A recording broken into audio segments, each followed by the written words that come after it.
Big Brother, mainstream media, government cover-ups.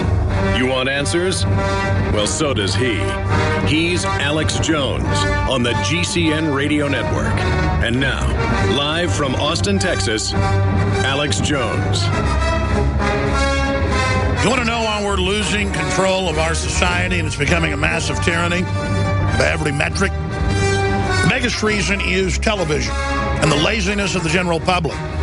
The establishment basically exacerbates it, rides it, surfs it. But at the end of the day, you want to know the problem, you want to know why we're in so much trouble? Look in the mirror. In fact, can we intro the next segment with the V for Vendetta piece we have? I know why you did it. You were scared. Why shouldn't you be? Terrorism, biological warfare, and more. And the government offered you security. All you had to do was stay silent and submit. And so you did. But now you've lost every basic freedom you have, and you're not safe. You're getting more and more unsafe every day because those that give up liberty will only get horrible degradation, slavery, and tyranny. To paraphrase and expand on what V was saying, Mark Dice has another video, Infowars.com, PrisonPlanet.com. Video, some Americans think Martin Luther King just died. And I talk to people with PhDs and stuff, and they are amazed. PhDs in psychology, sociology, astrophysics, you name it. And they'll be amazed that I even know anything about their field or that I'm trying to show off. When it's just so interesting. And I'm a generalist. I have general knowledge of all sorts of things. And it's not because I'm a show-off or something. I'm not probably that smart at the end of the day. When you think of egghead smart, mathematician smart, but I am street smart. And if you're street smart, you want to know knowledge. Even if you're a sociopath, knowing how things work can make you very rich in whatever endeavor you're involved in. Culturally rich, financially rich, spiritually rich. And I look at this video we're going to play in the next segment, the audio for radio listeners. Radio listeners can go to Infowars.com/show to find the free video feed. We got Mark coming on middle of the next hour.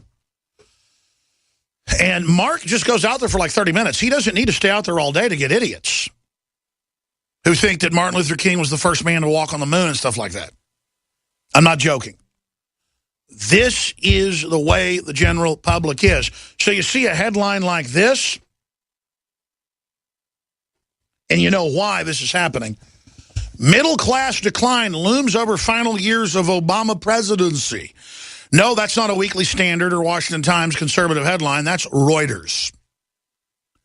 Middle class decline looms over final years of Obama presidency. Biggest decline in the middle class since the Great Depression. Here's another nice article out of the Japan Times. Richest 1% will hold half of world wealth in 2016, Oxfam says. That's the Oxfam global charity, breaking it down into Davos, Switzerland. And I'm going to decipher why this is happening and why it's going to get a lot worse. I mean, we all know the basics. Globalism, centralized rigged games. But you go look at the top 1% of the 1%, they've got something like 65% of that wealth. So let's be clear. Well over a third of global wealth. In fact, I forget the precise number. It's something like that. Guys, will you Google ultra-rich have over a third of world's wealth? I want to say it's 40-something%. And then, because they always just say 1% to confuse people. But that top tiny little percent of the 1%, you can look up the numbers, they hold almost all of it. And then they're waging war on the middle class. When you look at the Dutch and British royalty, the Rothschilds, the Rockefellers, people like Warren Buffett, Bill Gates, I mean, they're the ones. Goldman Sachs, J.P. Morgan, and they're funding ending free market. Well, yeah, they're pulling up the ladder to the hot air balloon they're already on. They don't want us on the hot air balloon. They're kicking everybody off of it. There are, of course, those who do not want us to speak. Let me think, just let me think. I suspect even now, orders are being shouted into telephones, and men with guns will soon be on their way. It's Chancellor Sutler. Damn it. Why? Because while the truncheon may be used in lieu of conversation, words will always retain their power. Words offer the means to meaning, and for those who will listen, the enunciation of the truth. And the truth is, there is something terribly wrong with this country, isn't there? You designed it, sir. You wanted it foolproof. You told me every television in London. Cruelty and injustice, intolerance and oppression. And where once you had the freedom to object, to think and speak as you saw fit, you now have censors and systems of surveillance coercing your conformity and soliciting your submission. We need cameras. How did this happen? Who's to blame? Well, certainly there are those who are more responsible than others, and they will be held accountable.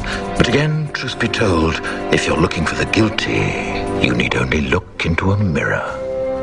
I know why you did it. I know you were afraid.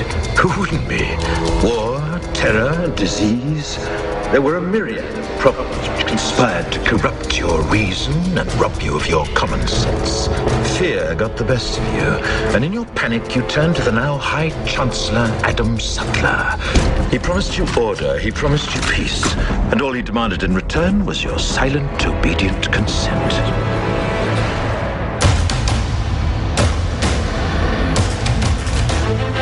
There is a war. It's happening now. It will decide the fate of humanity. The time to choose sides has come. We are the resistance. We are the InfoWar. I'm your host, Alex Jones. Ladies and gentlemen, thank you for joining us on this Monday, the 19th day of January, 2015. Mark Dice, documentary filmmaker, best-selling author, political analyst, media analyst, will be joining us. He's done it again. The video is on Infowars.com and PrisonPlanet.com right now. He joins us at the middle of the next hour. There's a new video. Americans think Martin Luther King just died and was the first African-American to walk on the moon. These are not cherry-picked from idiot Californians. These are liberals. We're able to do the same thing in Austin. The so-called trendy liberal is so stupid, so uninformed, it boggles the brain. And again, I use the term, they would call themselves liberals. These are TV head, trendy, fascist supporters who are dumber than a sack of rocks. Now, mainline Republicans aren't much better, I'll be honest with you. But at least they want private property and the right to self-defense and family.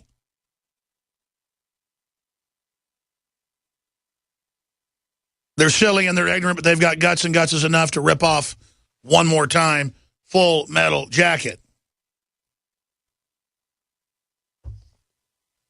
But these people are scary. I've sent my reporters out in Austin to go to the trendy areas, and people that brag that they've got degrees in chemistry want to ban dihydrogen monoxide on tape, and they start hitting on Leanne McAdoo.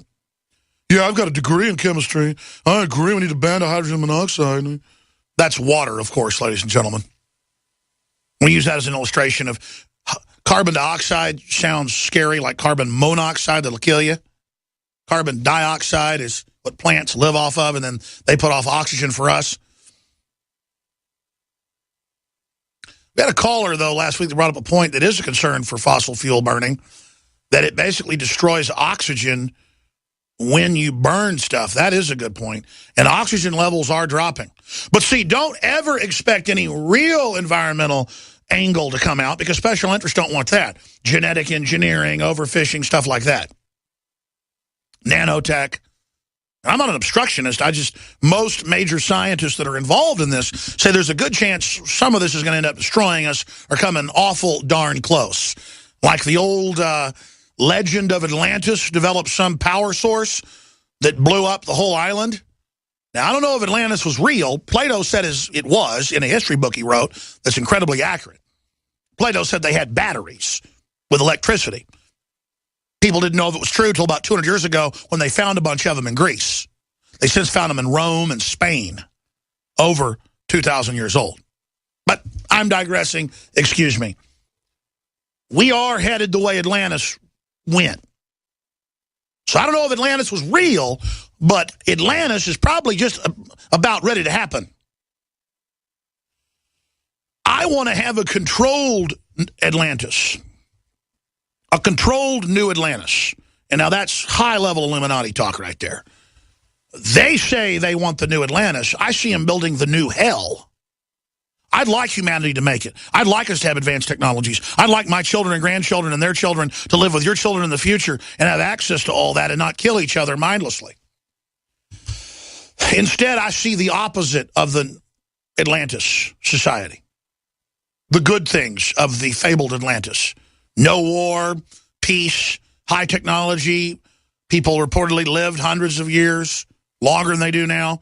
Whether you believe that fable or not, whether it's based in some truth, the legend has some kernel to it. We have the Elysium of Atlantis within our grasp. The golden fields of Elysium are within our grasp. And the elite have made the decision that you and I will not have access to that. They behave and operate as if we don't exist anymore, as if we don't matter, as if we're bugs to be swept out of the way. As Ray Kurzweil said, you may not take the brain chips and merge with the computers. We may allow you to live, or we may just step on you like a bug, because our intelligence will be like that of a god compared to man today, or that of a human to a roach. I'm paraphrasing his quote. You can look it up. And that's a popular refrain. They will achieve Godhead, and if you try to get in the way of it, they will kill you. You can say, well, that's not going to happen. Really? I don't care whether it's Peter Thiel or Ted Turner. They're all obsessed with life extension. They're all obsessed with one world government and merging with cybernetic technologies. And why wouldn't they be obsessed with it? Everything that Galton envisioned in 1855 has basically been realized. So I got to hand it to the British royal family and the Rothschilds that put their money behind the Galton plan that all major modern sciences now basically come out of. He didn't just invent biometrics and eugenics. He basically started the whole program because he had the funding over the British Royal Academy, the most powerful academy in the world then and probably now. And our world is, to a great extent, the competition between free humanity and what we've built and what the globalists have built or hijacked that we built. So there's two parallel systems operating, but now the technocracy is finally on its legs. It's not a baby anymore. It's a 14-year-old man, and it's about to be a 20-year-old man and then a 40-year-old man in its prime that is ready to go. And free humanity is in a poisoned stupor in the ditch, rolling around vomiting, basically. While right next to us is growing the powerful force that is going to strangle us.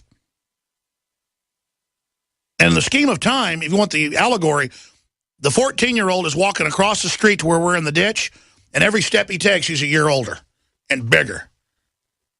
And by the time he gets to us, we're in a lot of trouble. And he's already gotten to us. We're obsessed. We're being programmed by the iPhones, the little computers that spy on us and track everything we do. The grid's already gone in our houses. We're already eating the GMO. The chemicals are being added to our food. We're being manipulated and controlled, all on record. They admit the entire plan.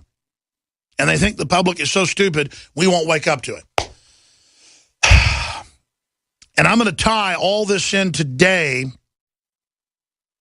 with middle-class decline looms over final years of Obama presidency. Got to get rid of that middle class. They're uppity. They are a stepping stone for the poor to become lower middle class, upper middle class, nouveau riche, wealthy, established. So the great consolidation is now happening. And it is the 1/10 of 1%. Or roughly 6,000 elitists and less than 20 families. In Henry Kissinger's own organization's analysis, Superclass, written by the head of the Kissinger Group at the time, Rothkopf, and I agree with this,